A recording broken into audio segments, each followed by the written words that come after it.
খুব ভালো আছো, আমিও বেশ ভালো না। দেখো, গুড মর্নিং বন্ধুরা, কেমন আছো তোমরা সবাই? আশা করছি তোমরা সকলেই খুব ভালো আছো, আমিও বেশ ভালো আছি। আজ হলো সোমবার, ঘড়ির কাঁটা এখন 5:30 ঘরে। ঘুম থেকে উঠে আগেই জামা কাপড় ছেড়ে নিয়ে একটু এক্সারসাইজ করতে চলে এসেছি। শান্ত আর পজিটিভ মন নিয়ে সংসার চালাতে গেলে এই 10 মিনিটের যে এক্সারসাইজটা, এটা খুব দরকার। এটা অভ্যাসে পরিণত করে নিলে না, সারাটা দিন তোমার শরীরের মধ্যে যেমন কাজের এনার্জি আসবে, তেমন ব্যাড হ্যাবিটগুলো তোমার নষ্ট হয়ে যাবে। আর সকালবেলা ঘুম থেকে উঠে বিছনায় আমি খুব একটা ল্যাদ খাই না, কারণ ঘুম থেকে উঠে অনেকে দেখবে বিছনায় শুয়ে শুয়ে ফোন দেখা করা না, ওটা করতে গেলেই দেখবে তোমার দেরি হয়ে যাবে। তার থেকে ঘুম থেকে উঠে জামা কাপড় ছেড়ে নিয়ে একটা হালকা করে তুমি আধা ঘন্টা 1 ঘন্টার মধ্যে এক্সারসাইজ যদি করতে পারো, তো সারাটা দিন তোমার খুব পজিটিভ যাবে। আর কালকে মাছটা ছিল, সেদিনকে নিয়ে এসেছিলাম, সেই মাছটাকে ফ্রিজ থেকে বার করে এখন রেখে দিলাম।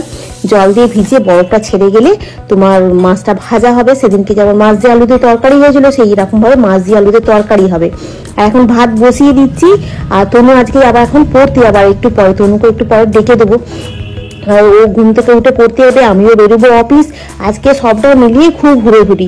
আর আজকে হলো তোমার চতুর্থী, বিকালবেলা প্রোগ্রাম হচ্ছে হোল নাইট কলকাতা ঘুরতে যাওয়া। দেখা যাক কতটা কি হয়।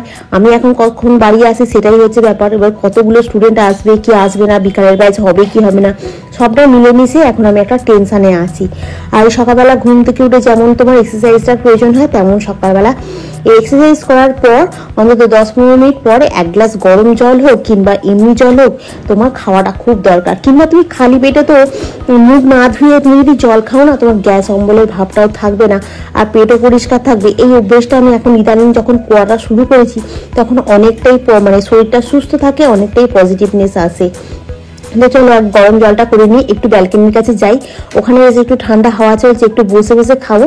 আর ওই রাস্তা দিয়ে লোক যাচ্ছে, জন যাচ্ছে, সেগুলোকে একটুখানি দেখবো আর তদারকি করবো আর কি। এখন ঘড়ির কাঁটা সবাই মাত্র তোমার ওই 6:30 থেকে 6:45। এরপরে তনুকে ডেকে দেবো, নাহলে আবার তনুরও দেরি হয়ে যাবে।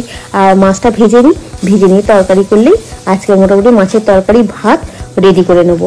আচ্ছা, আমি তোমাদের যে সবাই নাম নিয়ে বলছি না, আমি তো জানি না কে তোমরা আমার থেকে বড় ছোট, যাই হোক, যেহেতু আমরা ইউটিউব পরিবারে আছি, তোমরা আমার সকলেই বন্ধু। ছোট বড় বলে কিছু হয় না, বয়সেরও কিছু না, বন্ধুর কোনোদিন বয়স হয় না। তাই তোমাদের সকলেরই নাম নিয়ে আমি বলছি। গার্গী, তুমি আমাকে বলছো যে এরকমই হাসি খুশি থেকো, আর খুব সুন্দর লাগছে তোমাকে, থ্যাংক ইউ গো, তুমিও খুব ভালো থেকো। মনিকা জিজ্ঞাসা করছিল আমার বাপের বাড়ি কোথায়। আমার বাপের বাড়ি হচ্ছে আন্দোল বকুলতলাতেই আমার বাপের বাড়ি। আর উর্মি, তুমিও বাপের বাড়ি গেছো? মার সাথে গল্প করছো, বলো খুব মজা হচ্ছে না? হ্যাঁ, গিয়ে সেই পাড়া প্রতিবেশী সকলের খোঁজ নেওয়া, কে কেমন আছে না আছে এসব জিজ্ঞাসা করা, হেভি লাগে সময়টা। সারাদিন কিভাবে কেটে যায় বুঝতেই পারা যায় না। আর আসি এদিক থেকে, তুমি আমাকে কালকে জিজ্ঞাসা করছিলে কেন তুমি বাপের বাড়িতে থাকো না, কি প্রবলেম। তো তুমি এখন অনেকটা ছোট গো, তুমি বুঝতে পারবে না। এবারে তুমি একটা ছেলে তো, তুমি জানবে না, একটা মেয়ে একটা বিয়ের পর কখনো বাপের বাড়িতে আর থাকতে পারে না। হ্যাঁ, অনেকে আছে হয়তো বিয়ের পরে ডিভোর্স হয়ে যাওয়ার পর বাপের বাড়িতে থাকে, কিন্তু সেটা খুব একটা মানে সুখকর নয় ব্যাপারটা, বুঝতে পেরেছি তো। সবটা তো আর ডিটেলসে খুলে বলতে পারবো না ব্যাপারটা কি। তো তোমাকে সেই জন্যই বললাম, ওটা তুমি ঠিক বুঝতে পারবে না বাপের বাড়িতে থাকাটা কিরাম জিনিস, ঠিক আছে। তো তুমি এমনি ঘন্টাখানিকের জন্য কিংবা একদিন 1 সপ্তাহের জন্য বাপের বাড়িতে যাও, আনন্দ করো, ঠিক আছে, কিন্তু সারা বিয়ের পরে মেয়েরা বাপের বাড়িতে গিয়ে সবসময় থাকতে পারে না। আর তনু এখন পড়তে গেছে, আমি এখন এখানে একটু চা বিস্কুট করে নিচ্ছি, তনুর জন্য টিফিনও রেডি করে দিয়ে যেতে হবে। পাউরুটি নিয়েছি, ওই পাউরুটিটাকে একটুখানি মানে বাটার দিয়ে আর একটু গোলমরিচ দিয়ে ওই করে দিয়ে যাবো, একটা ডিমের পোচ, ব্যাস হয়ে গেল রেডি। এসে যে একটু বসবো পাখার হাওয়ায়, তার উপায় নেই, জানো তো। আমাদের এখানে যে ট্রান্সফরমারটা লাগিয়েছে না, ওটা বাস্ট করে গেছে, আবার এই লোক এসছে দিয়ে এখন ঠিক করছে। বাড়িতে এসেছি অনেকক্ষণ আগে, কারেন্ট নেই। দেখো, তোর আমাকে ব্লুকান্ডিটা ভুলে দিয়েছে, ব্লুকান্ডিটাকে তুলে রাখে না, দেখো ফ্রিজে তুলে রাখবো। কারেন্ট নেই, কখন থেকে কারেন্ট নেই। বসে এই এতক্ষণ পরে কারেন্টটা এলো। বন্ধ করা ফ্রিজটা, এতক্ষণ পরে কারেন্টটা এলো। তাহলে এবার এই সন্ধ্যেটা দিই, জামা চেঞ্জ করে নিয়েছি, আর সন্ধ্যেটা দিয়ে তারপর রান্না করে নেবো। আজকে তো ঠাকুর দেখতে যাওয়ার কথা হচ্ছে 9:30টার সময়, যদি ঠাকুর হোল নাইট কলকাতা যদি যাওয়া হয়, ওই জন্য একটু রান্না বান্না করে রেডি করে নিই, ঘুগনি করবো। কালকে খাসির মাংস 2 পিস আছে, 2 পিস খাসির মাংস ওর মধ্যে দিয়ে দেবো, দিলে খেতে খুব ভালো লাগবে। আর একটু রুটি করে নেবো। আর তনু এবারে ঘুমোচ্ছে, আর আমি এবারে গোপালকে একটু খেতে দিয়ে দিলে দিয়ে সন্ধ্যেটা দিয়ে নিই, দিলে হয়ে যাবে, দিয়ে রান্নার দিকে যাবো। চলো, কারেন্টটা আসতে শুরু হয়ে গেছে, মাইকে অ্যানাউন্সমেন্ট, আর বাড়িটা আলো জ্বলছে। এবার বেশ ভালো লাগছে। সেই পুজোর সময় যদি না কারেন্ট থাকে তাহলে কি করে হবে, তাই না? চলো, আর শুনতে পাবে না আমার কথা, এবারে ভয়েস ওভারে কথা বলবো, তাহলে শুনতে পাবে।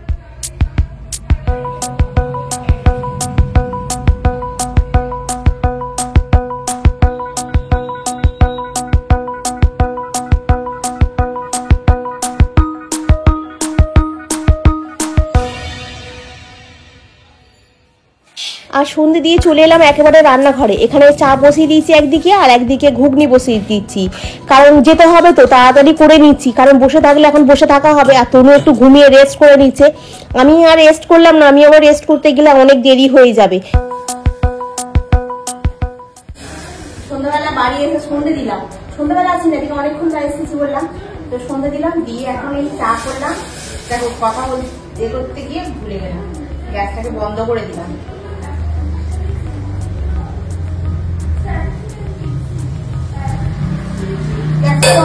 ঘুগনি কড়াইটা রেডি করে কিন্তু যাবো বই, এগুলো সব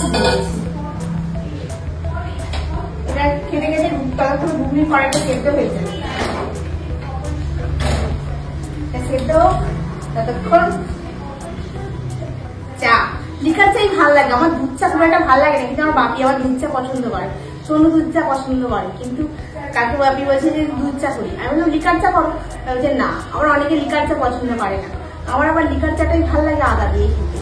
চল, রেডি হয়ে গেছে, আমি একটু চাটা খাই, ততক্ষণ ওটা সেদ্ধ হয়ে যাও, হয়ে গেলে তারপর তোমার ঘুগনিটা করবে। আর বললাম না, ফ্রিজে 2 পিস মটন ছিল, মটনটা এর মধ্যে দিয়ে দিয়েছি, দিয়ে একটু আদা রসুন দিয়ে কষে নিয়ে আর ঘুগনির কড়াইটাকে ঢেলে দেবো। কালারটা এত সুন্দর এসছে না, দেখে লোভ লেগে যাচ্ছে। আর খাসির মাংস দিয়ে ঘুগনি খেতে হেভি লাগে, তাই না? এর আগেও আমি 2-1 বার বানিয়েছিলাম, মানে যখন দেখি মাংস একটু চর্বি টর্বি রয়ে যায় না, ওগুলোকে রেখে দিই, মানে রান্না করা মাংস কাঁচা নয়, রেখে দিই, খাই না।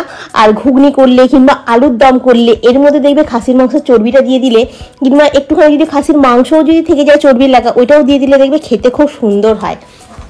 ঘুগনি হয়ে গেল, রুটি হয়ে গেছে, গ্যাসটা পরিষ্কার করে মুছে নিয়েছি, বাসনগুলো এখানে আছে, ফটাফট করে মেজে ধুয়ে পরিষ্কার করে রেখে দিয়ে যাব। কালকে যদিও আমার ছুটি আছে, কালকে আর যাবো না আমি অফিসে, কারণ সমস্ত স্টুডেন্টরা আজকেও যেমন কেউ আসেনি, কালকেও তেমন কেউ আসবে না, সেই জন্য আজ মানে যাব না। স্যারকে বলেই এসেছি, স্যার আমরা কালকে আসছি না, কারণ আজকে যদি হোল্লায় ঠাকুর দেখি, তোমার কালকে ফিরতে ফিরতে অনেকটা ভোর হয়ে যাবে, এসে আর যাওয়াটা সম্ভব হবে না। ওই জন্য স্টুডেন্টরাও বললো আমি আর আসবো না, আর আমিও বললাম ঠিক আছে, আর আসতে হবে না যখন।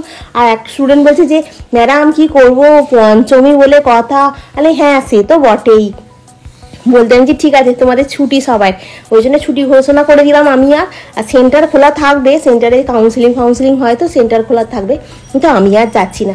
চলো, বাসন মাজা হয়ে গেছে, এবারে তনুকে বলছি চ, এখন 8টা বাজে, খেয়ে নি, নাহলে দেরি হয়ে যাবে। আর সকালবেলা তো আমি ভাত খেতে যাওয়ার সময় পাইনি, মাছের তরকারিটা আছে, মাছটা আর এখন খাবো না, এখন ঘুগনি দিয়েই ভাত খাবো, ঘুগনি দিয়ে আমার ভাত খেতে ভালো লাগে, যা হোক একটা দিয়ে খেলেই হলো আর কি। আর তনুর জন্য তোমার রুটি করে নিয়েছি 2টো, তনু এই রুটি দিয়ে ঘুগনি দিয়ে খেয়ে নেবে, আর আমি একটু ভাত খাবো। রাস্তায় বেরিয়ে তোমার একটু কোল্ড ড্রিঙ্কস বলো, ফুচকা বলো, তারপরে তোমার আইসক্রিম বলো, মোমো বলো, এগুলো খাওয়া যাবে, তাই কি না?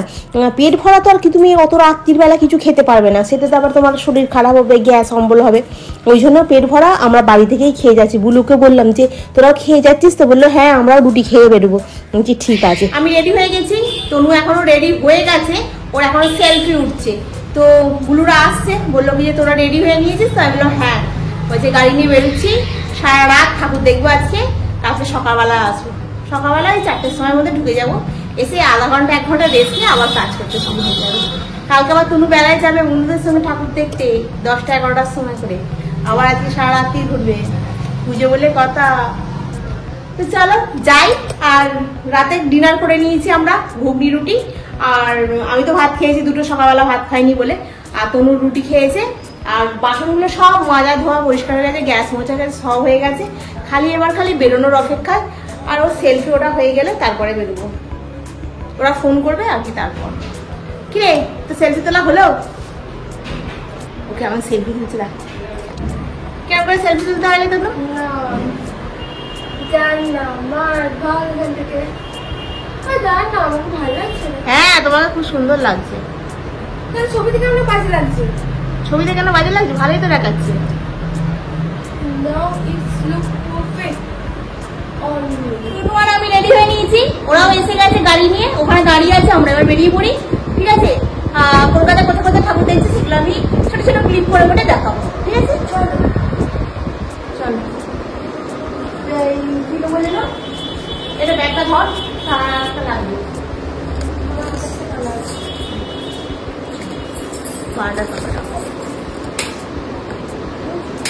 ঠাকুরের কাছে লাইটটা জ্বলবে। ঠিক আছে, হ্যাঁ গোবলা ঘুমাচ্ছে এখন। এইখানে কোথায় বসবো দুজনে মিলে?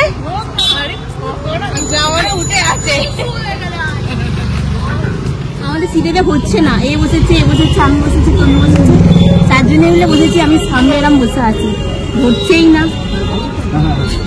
চেপে চেপে যাচ্ছি। এই দেখ বলছি বাবা কি সুন্দর লাগছে। মানুষ মহালয়া থেকে ঠাকুর দেখতে বেরিয়ে গেছে, আর আজ হয়েছিল চতুর্থী, ভিড় হবে না। আর এইখানে হচ্ছে বেনারসের ঘাট করেছে গো, এত সুন্দর করেছে, ঘন্টা বাজছে, কি আনন্দ হচ্ছে এখানটা। আর এই ঠাকুরটাতে কি লাইন দিয়ে বেরিয়ে এখানটা একটু দাঁড়িয়ে আছি গাড়ির জন্য। আর এই খিদে পেয়ে গেল আবার বেরিয়ে, খিদে বলতে ওই আলু চিপস এটা ওটা খাওয়া হচ্ছে আর কি সবাই মিলে।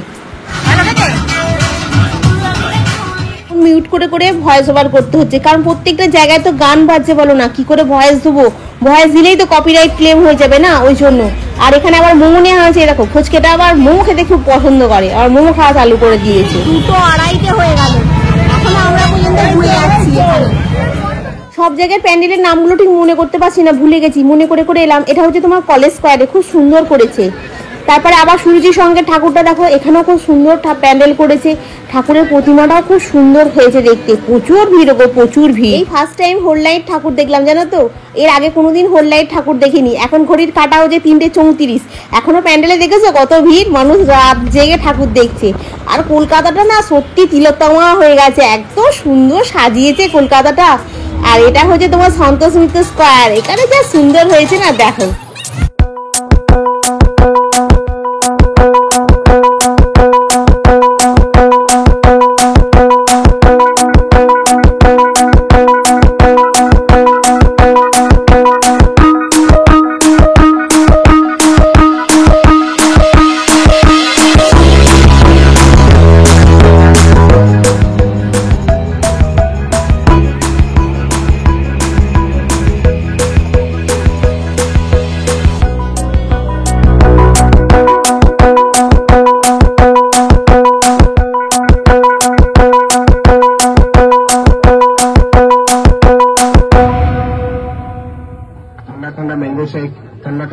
আর এই হলো ডাক্তারদের অনশনের জায়গা ধর্মতলা। আমরা এখন যাচ্ছি বাড়ি। আজকে ব্লগটা আমরা এখানেই শেষ করছি, লাগে আবার দেখা হবে। আর গুড নাইট হয় না, গুড মর্নিং দিয়ে শুরু হবে আবার।